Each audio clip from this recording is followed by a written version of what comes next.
আপনার আপনাদের কাছে বলে রাখা উচিত, আমাদের বেতন হচ্ছে 4,500 টাকা মাসে ভাতা। বলেন, 4,500 টাকা একটা চেয়ারম্যান, অথচ প্রত্যেকটা কাজ তৃণমূল পর্যায়ের সমস্ত কাজ কিন্তু আমাদের করে দিতে হয়। জেলা পরিষদের চেয়ারম্যান এবং উপজেলা পরিষদের চেয়ারম্যানের কিন্তু এইসব কাজ নাই, একেবারে তৃণমূল পর্যায় থেকে সমস্ত কাজ আমাদের করে দিতে হয়। এবং আপনারা শুনলে আশ্চর্য হবেন যে উন্নয়নের ক্ষেত্রে কোটি কোটি টাকা জেলা পরিষদ এবং উপজেলা পরিষদে আসে, অথচ চেয়ারম্যানের কাছে 1 টন গম আসে, 1 টন গম 1 টন চাল 6 মাস পরে। আমি ক্ষমতা গ্রহণের দীর্ঘ 2.5 বছরে ব্যাপক উন্নতি লাভ করেছে। এছাড়াও ইউনিয়ন পরিষদের নিজস্ব অর্থায়নে উন্নতি লাভ করেছি। আমার ইউনিয়নে শতভাগ কাঁচা রাস্তা পাকাকরণ না হলেও বাকি 2.5 বছরের মধ্যে শতভাগ রাস্তা পাকাকরণ হবে বলে আমি বিশ্বাস করি। এরকম ফুলঝড়িময় নানা কথা তুলে ধরেন কুষ্টিয়া কুমারখালী উপজেলার কয়রা ইউনিয়নের নন্দিত চেয়ারম্যান আলী হোসেন। আমাদের এই 2.5 বছর বয়সকালের মধ্যে উন্নয়নের যথেষ্ট অগ্রগতি হয়েছে। সেটা হচ্ছে, প্রথম, আপনারা নিশ্চয়ই জানেন যে ঘোলাই মসজিদ থেকে হরিপুর সীমানা পর্যন্ত একটা রাস্তা ছিল, রাস্তাটা খুব বেহাল দশা ছিল। দীর্ঘদিন যাবৎ এই রাস্তায় মানুষ হাঁটেও যেতে পারত না, এত বেহাল অবস্থা ছিল রাস্তাটার। সেই রাস্তাটা আমরা আমাদের মাননীয় সাবেক সাংসদ জনাব সেলিম আলতাফ জজকে বলে ওই রাস্তাটা আমরা কার্পেটিং করার ব্যবস্থা করি এবং সেটা সম্পূর্ণ হয়েছে। আর একটা রাস্তা লস্করপাড়া মানিকের বাড়ি থেকে ভূতপাড়ার মোড় পর্যন্ত চরবানিয়াপাড়া হয়ে এটা কার্পেটিংয়ে সম্পূর্ণ হয়েছে। তারপরে আমাদের যে রাস্তা আপনি আসলেন মেন রোড কুষ্টিয়া মানে ঘোড়াইঘাট থেকে কালোয়া হয়ে শিলাইদা পর্যন্ত যে রোডটি, এই রাস্তাটার সুলতানপুর থেকে শুরু করে সুলতানপুর প্রজেক্ট থেকে শুরু করে একেবারে বেলঘরিয়া মোড় পর্যন্ত ইতিমধ্যে কাজ চলমান অবস্থায় আছে। আপনারা জানেন কার্পেটিংয়ের কাজ চলতেছে সম্ভবত। এবং আমাদের ইউনিয়ন পরিষদের টাকায় অনেকগুলো রাস্তা আমরা এইচবিবি এবং সিসি ঢালাইয়ের কাজ সম্পন্ন করেছি এবং অনেকগুলা পানির টিউবওয়েল দিয়ে সুব্যবস্থা করেছি, যেগুলো টিউবওয়েল অনেকেই পেয়েছে এবং সাবমার্সিবলও পেয়েছে। এ ব্যাপারে আমাদের রাস্তার যদি ডেসক্রিপশন আপনারা নিতে চান, তাহলে রবুল ড্রাইভারের বাড়ির থেকে জনাব আলীর বাড়ি পর্যন্ত আমরা একটা রাস্তা করেছি সিসি ঢালাই, এবং মসজিদের থেকে শুরু করে জনাব আলীর বাড়ি পর্যন্ত এইচবিবি একটা। তারপরে হচ্ছে আপনার এই যে এখানে মালিথাপাড়ার আক্কেল খার বাড়ি হইতে মিরাজের বাড়ি পর্যন্ত এইচবিবিকরণ। তারপরে হচ্ছে আপনার হুজুর আলীর বাড়ি হইতে হ্যাঁ আবুল হোসেনের বাড়ি পর্যন্ত একটা। তারপরে ঘোড়াইঘাটের ওই গটিয়া যে বটগাছ ওখান থেকে শুরু করে এই মাথা পর্যন্ত এইচবিবি এবং সিসি ঢালাই, দুই রকমের কাজই আছে। কায়েমের দোকান পর্যন্ত এইচবিবিকরণ। তারপরে হচ্ছে আপনার এই অশোক গলির মধ্যে অশোকের বাড়ির থেকে মোবার বাড়ি পর্যন্ত একটা এইচবিবিকরণ। দেখ, আমরা যে টাকা বরাদ্দ পেয়েছি এর মধ্যে আমরা যতটুকু পারি উন্নয়নের কাজ করেছি। আমার মনে হয় এটা যথেষ্টই করেছি। খলিশা দেওয়া হচ্ছে হ্যাঁ রবিকুলের বাড়ি ওই রাস্তা ওটা, এবং কয়া মালিতাপাড়ায় একটা এইচবিবিকরণ, ঐরদ্দি মালতে বাড়ির থেকে শ্মশানের কাছাকাছি প্রায় পর্যন্ত একটা এইচবিবিকরণ। এই রাস্তাগুলো আমরা করেছি এবং সবচেয়ে বড় প্রকল্প হচ্ছে আপনাদের এই রাস্তা, এটা প্রায় 3 কোটি টাকার কাজ। কয়া দাসপাড়া ওটা অত্যন্ত অবহেলিত একটা এলাকা ছিল। দাসরা যেহেতু সংখ্যালঘু সম্প্রদায়ের মানুষ, ওখানে আমি একটা ওনাদের বেরোনোর জন্য ওখানে এইচবিবিকরণ একটা রাস্তা করে দিয়েছি। এখন আপাতত কাঁচা রাস্তা একটা দেখি আমি, সেটা হচ্ছে খুলশেদাহ ওই গোরস্থান থেকে কামারতলা পর্যন্ত।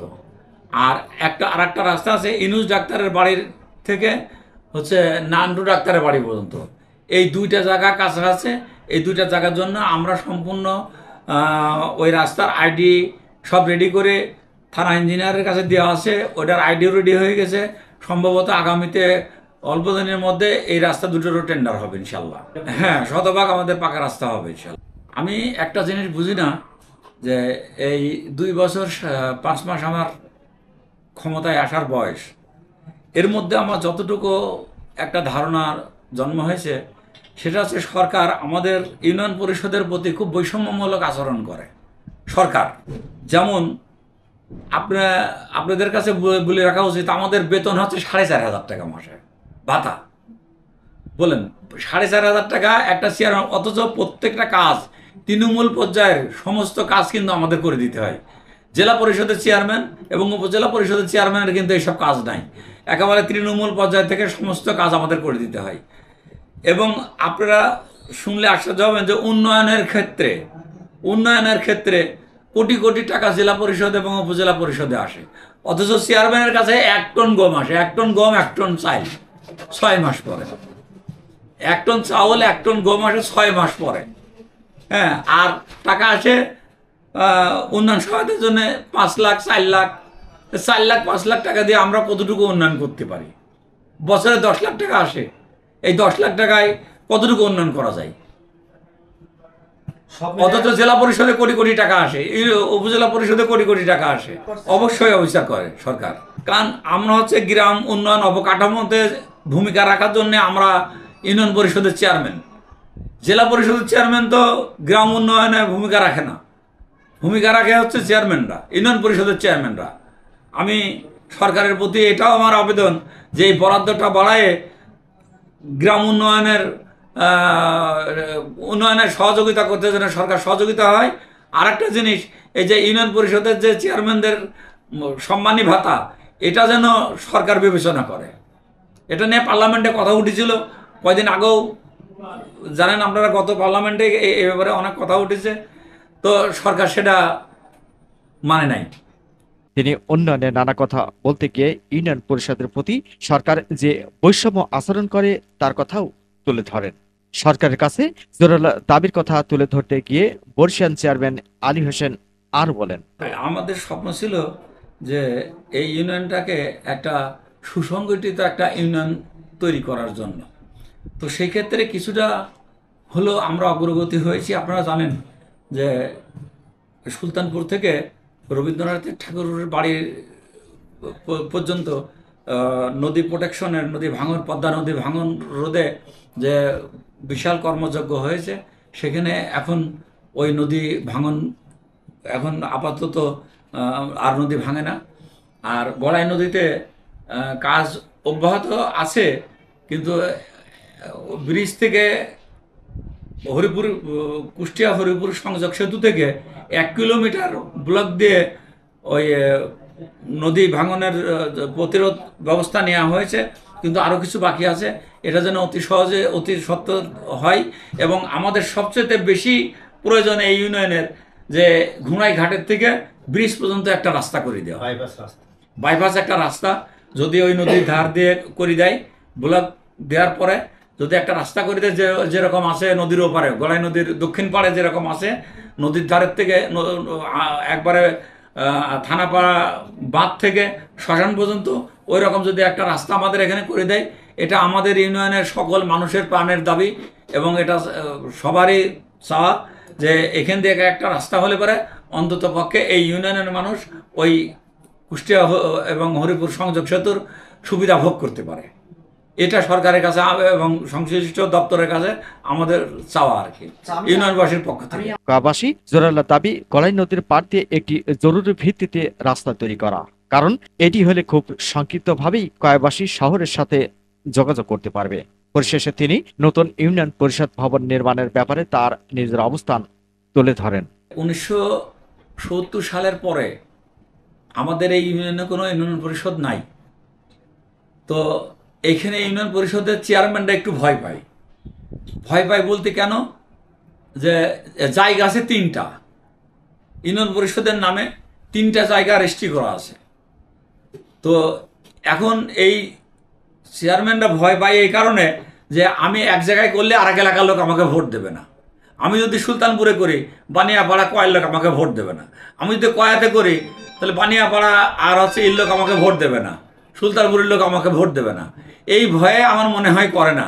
কিন্তু আমি ওইটা উপেক্ষা করে আমি ডিসি সাহেবের কাছে একটা দিছি, দরখাস্ত দিয়ে আমাদের মেম্বারদের রেজুলেশন করে সকল ইউনিয়ন পরিষদের সদস্য যারা আছে আমার সাথে তাদের স্বাক্ষরে আমি একটা রেজুলেশন দিয়ে ডিসি সাহেবের কাছে দিছি। ডিসি সাহেব সেটা ফরওয়ার্ডিং করে মন্ত্রণালয়ে পাঠিয়ে দিয়েছিল এবং মন্ত্রণালয় থেকে একটা ফিডব্যাক আসছিল, তাই না? সেটা আমরা আবার পরে আমার সচিব মহোদয় সেটা দিয়ে মন্ত্রণালয়ে পাঠানো হয়েছে। অল্প দিনের ভিতরে মনে হয় আমরা এটা বরাদ্দ পাবো। সেদিন আমাকে ইউনো সাহেব আমাকে উপজেলায় বললে যে আপনাদের ইউনিয়ন পরিষদের বরাদ্দ আপনারা অল্প দিনের ভিতরে পেয়ে যাবেন, যেখানে হোক, যেখানে হোক, আমার কোনো আপত্তি নাই, আমার কোনো আপত্তি নাই। 3টে জায়গা আছে, সরকার যেখানে ইচ্ছে সেখানে দিক, হ্যাঁ, যে কোনো একটা জায়গা হলেই হয়, আমার কোনো আপত্তি নাই। সেই এলাকার লোক ভোট দিক আর না দিক সেটা পরের ব্যাপার।